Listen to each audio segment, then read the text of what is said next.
नमस्कार। बहजोई महाविद्यालय बहजोई के ऑनलाइन प्लेटफॉर्म यूट्यूब पर आप सभी का हार्दिक स्वागत है। आज हम बीए प्रथम वर्ष के फर्स्ट सेमेस्टर के चैप्टर समाज से संबंधित चर्चाओं पर विचार करेंगे कि समाज किसे कहते हैं, समाज की क्या विशेषताएं हैं, समाज का क्या अर्थ है, एक समाज और समाज में क्या संबंध है और एक समाज तथा समाज में क्या अंतर है। इन घटनाओं पर हम अध्ययन करेंगे। तो सबसे पहली बात आती है कि समाज किसे कहते हैं। समाज सामाजिक अंतःक्रियाओं की घटनाओं पर आधारित संबंध, एक दूसरे से जो संबंध बनते हैं उसी को हम समाज कहते हैं। समाज मुख्यतः जो सामाजिक स्तर हैं ये तीन आधारभूत क्रियाओं पर आधारित है। सबसे पहले हम संबंध स्थापित करते हैं व्यक्ति टू व्यक्ति, यानी एक व्यक्ति का दूसरे व्यक्ति से संबंध, ये भी समाज है। एक व्यक्ति का दूसरे समूह से क्या संबंध है, ये भी समाज है। और एक समूह का दूसरे समूह से क्या संबंध है। अब इन संबंधों को हम अंतःक्रियाओं के आधार पर समझने का प्रयास करेंगे, क्योंकि समाज को बनाने के लिए या समाज कहने के लिए उनके अंदर अंतःक्रिया का होना आवश्यक है। जैसा कि मैकाइवर पेज कहते हैं कि सामाजिक संबंधों के जाल को हम समाज कहते हैं, जबकि मैक्स वेबर कहते हैं कि समाज की क्रिया का अर्थपूर्ण बोध कराने को हम समाज कहते हैं। तो मैंने जैसे बताया कि तीन आधार हैं समाज के संबंध स्थापित करने के। सबसे पहला व्यक्ति से व्यक्ति का संबंध, दूसरा व्यक्ति का समूह से संबंध, तीसरा समूह का समूह से क्या संबंध है। अब इनको हम विस्तार से समझें कि एक व्यक्ति यदि किसी दुकान पर जाता है, कोई सामान खरीदने जाता है, तो उसका संबंध कैसा हुआ, व्यक्ति से व्यक्ति का संबंध हुआ। एक व्यक्ति एक दूसरे व्यक्ति से कोई लड़ाई कर रहा है, झगड़ा कर रहा है या प्रेम कर रहा है, ये संबंध कैसा हुआ, व्यक्ति से दूसरे व्यक्ति का संबंध। दूसरा जो संबंध है वो संबंध है व्यक्ति का समूह से संबंध। जैसे आप देखेंगे कि किसी व्यक्ति का जन्म जो है किसी जाति में होता है, तो जाति उसके लिए क्या है, एक समूह है। जाति उसके लिए एक समूह है। एक व्यक्ति का जन्म एक गांव में होता है, तो व्यक्ति का उस गांव से क्या संबंध है, तो गांव क्या है, एक समूह है। गांव क्या है, उसके लिए एक समूह है। या जैसे आप कहीं क्लास में जाते हैं तो क्लास क्या है, एक समूह है, एक ग्रुप है, और उस ग्रुप का उस स्टूडेंट से क्या संबंध है, या एक अध्यापक का उस क्लास से क्या संबंध है। इन संबंधों को कहेंगे हम व्यक्ति का समूह से संबंध। अब तीसरी चीज आती है व्यक्ति समूह का समूह से संबंध। ये अंतर क्रियाओं के आधार पर होता है। जैसे एक जाति का दूसरी जाति से संघर्ष होना या प्रेम होना या सहयोग होना, ये क्या कहलाएगा, समूह से समूह का संबंध। तो इन तीन आधारों पर हम सामाजिक अंतःक्रिया को देख सकते हैं। अगली बात आती है कि समूह के लिए क्या आवश्यक है। सबसे पहले तो जीवित व्यक्ति होने चाहिए, क्योंकि जीवित व्यक्तियों में ही संबंध स्थापित हो सकता है। दूसरा है कि संपर्क होना चाहिए और संपर्क के साथ संचार भी होना चाहिए, कम्युनिकेशन होना चाहिए, एक दूसरे को प्रभावित करने वाली चीज़ें होनी चाहिए। और वो संपर्क आपका चाहे वो इशारों से भी हो सकता है, हाथ से भी हो सकता है, भाषा से भी हो सकता है, या शरीर से भी हो सकता है। तो समाज के लिए दूसरी जो चीज़ें हैं वो है सामाजिक संपर्क। अगली जो चीज़ें हैं कि पारस्परिक, एक दूसरे को जागरूक होने के लिए भी जरूरी है। मान लिया कि सामाजिक संबंध के लिए ऐसा नहीं हो सकता कि भीड़ में किसी का किसी से शरीर का जो है जो टच हुआ या कोई उनका संपर्क हुआ, उस चीज़ को हम समाज नहीं कहेंगे। समाज का होने के लिए उनमें दोनों में संपर्क होना आवश्यक है, और संपर्क भी कैसा, जागरूकता के आधार पर, एक दूसरे को प्रभावित करने के आधार पर। भीड़ में एक दूसरे से जो यात्री टकराते हैं उसको सामाजिक संपर्क नहीं कह सकते। संपर्क होने के लिए उनमें जागरूकता जैसी चीज़ें होनी चाहिए, फिर एक दूसरे को प्रभावित करने वाली क्रियाएं होनी चाहिए, तो ये समाज के लिए आवश्यक हैं। समाज का अर्थ जानने के बाद बात आती है इसकी विशेषताएं क्या हैं, समाज की विशेषताएं क्या होती हैं। तो समाज की विशेषताओं में सबसे पहले हम बात करते हैं कि समाज में पारस्परिक जागरूकता होती है। बिना जागरूकता के हम सामाजिक संबंध स्थापित नहीं कर सकते। चाहे वो संपर्क यदि कोई अचानक या मान लें कि किसी प्राकृतिक घटना के कारण हो, तो उसको सामाजिक संपर्क नहीं माना जाएगा। संपर्क केवल तभी माना जाएगा जब वो आपस में एक दूसरे को प्रभावित करते हैं। तो सबसे पहली विशेषता क्या हुई, सामाजिक जागरूकता की स्थिति होनी चाहिए।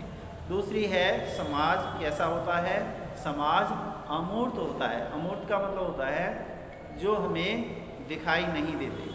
जो हमारे सामाजिक संबंध हैं, जैसे भाई भाई के संबंध जो है वो संबंध तो हैं, लेकिन उसके कोई हम उसको फिजिकल रूप में स्थापित नहीं कर सकते, या फिजिकल रूप में हम उसको नहीं मान सकते कि किस तरीके से। जैसे आप देखेंगे कि जितने भी सामाजिक संबंध है वो कैसे होते हैं, अमूर्त स्थिति के होते हैं। हम कार्य करते हैं लेकिन संबंध हमारे अंतःकरण में स्थित होती हैं। भाई का भाई से संबंध, माँ का बेटे से संबंध, ये संबंध अमूर्त प्रकृति के होते हैं। तो समाज के संपर्क के लिए कम से कम 2 व्यक्ति तो जरूरी चाहिए, और दोनों व्यक्तियों में जागरूकता होनी चाहिए। दूसरी, उनके संबंध जो है इनको हम फिजिकल रूप में बाहर निकाल कर नहीं दे सकते कि ऐसे संबंध होते हैं भाई और बहनों के, या ऐसे संबंध होते हैं पिता पुत्र के। केवल वो संबंध हमारे व्यवहार में तो दिखाई देंगे, लेकिन हम उनको जो है फिजिकल रूप में प्रेजेंट नहीं कर सकते, या उनको भौतिक रूप में नहीं दिखा सकते। तो इसलिए समाज की जो विशेषता है, समाज कैसा होता है, अमूर्त प्रकृति का होता है। अगली विशेषता है कि समाज में समानता और भिन्नता हो सकती हैं। समाज में समानता और भिन्नता होती हैं। समाज में जैसे कि समानता क्या है कि एक जैसे व्यक्तियों को एक जैसे अवसर प्राप्त होना। यदि एक पिता के 4 पुत्र हैं, या 4 में 2 पुत्री हैं, या 2 लड़के हैं, या 2 लड़कियां हैं, तो उनमें कैसा संबंध होना चाहिए, पिता के द्वारा कैसा संबंध होना चाहिए, समानता के आधार पर होना चाहिए। समानता के आधार पर होना चाहिए। एक अध्यापक अपनी क्लास में पढ़ाता है तो उसके संबंध कैसे होने चाहिए, समानता के आधार पर होने चाहिए। सब बच्चों को समान रूप से वो देखे, समान उसमें भावनाएं हों, और समान तरीके के उनके साथ जो है अटैचमेंट हो। किसी के ऐसा नहीं होना चाहिए कि भाई किसी बच्चे को जो है केवल वो बताए और दूसरे बच्चे को पूछने पर भी ना बताए। इस तरह के व्यवहार को हम असमानता कहेंगे, और समाज में ऐसी असमानताओं के लिए स्थान नहीं माना जाता। समाज केवल ये चाहता है कि जिन चीज़ों में हमें समानता का व्यवहार करना है उनमें समानता का व्यवहार होना चाहिए। लेकिन साथ ही साथ हम देखते हैं कि समाज में भिन्नताएं भी पाई जाती हैं।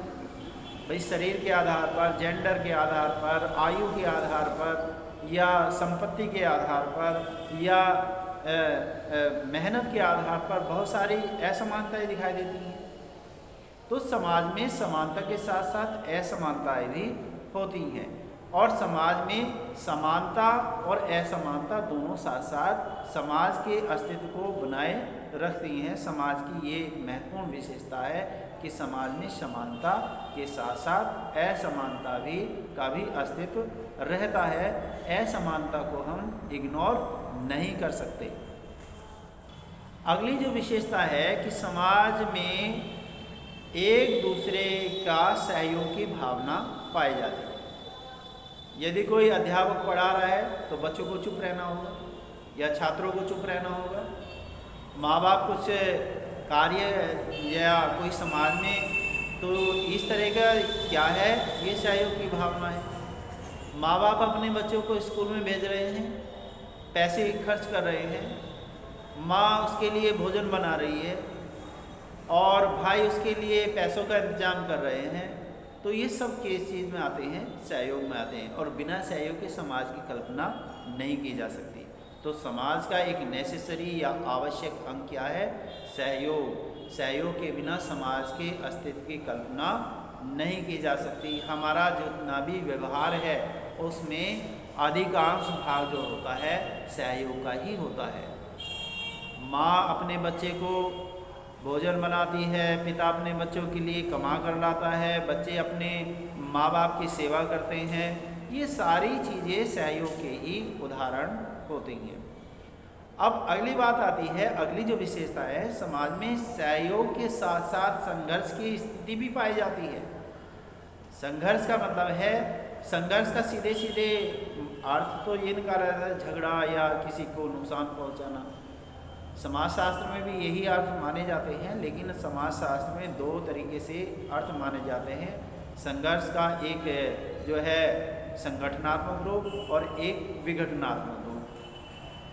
संगठनात्मक रूप में समाज संघर्ष को मना नहीं करता या समाज में संघर्ष की अनुमति प्रदान की जाती है।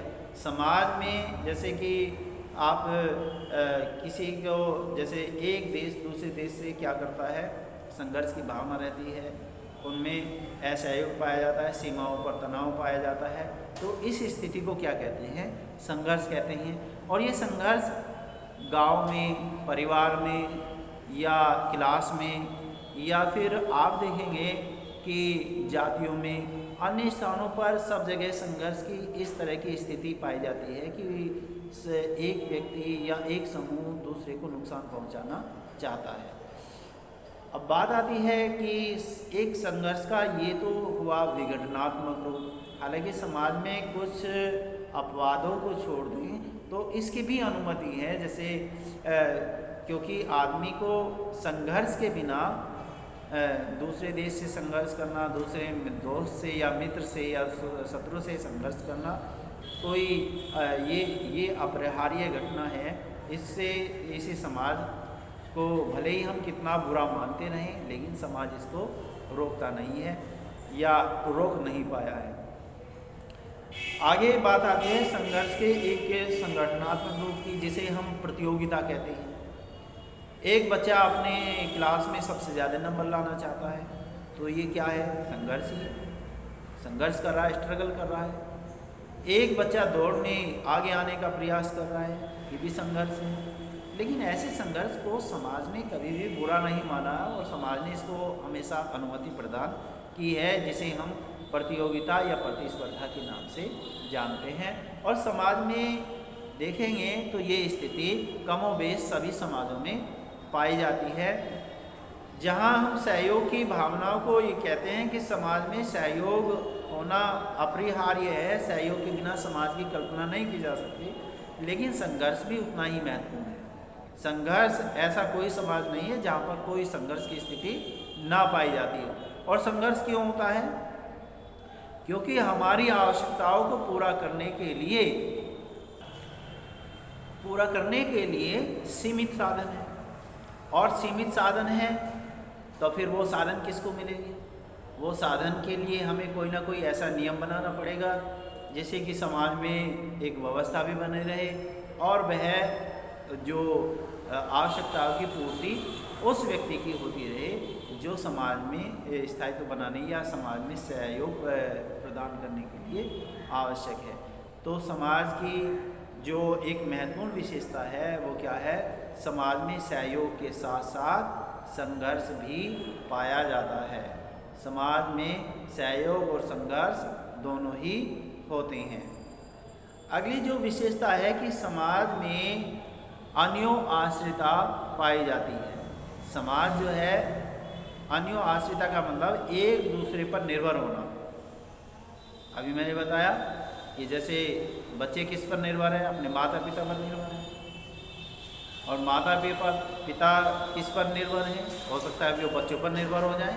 आगे आने वाले समय में यदि उनकी वृद्धावस्था हो जाए और किसी काम के करने योग्य ना रहे तो फिर वो किस पर आश्रित होंगे, वो अपने बच्चों पर आश्रित होंगे।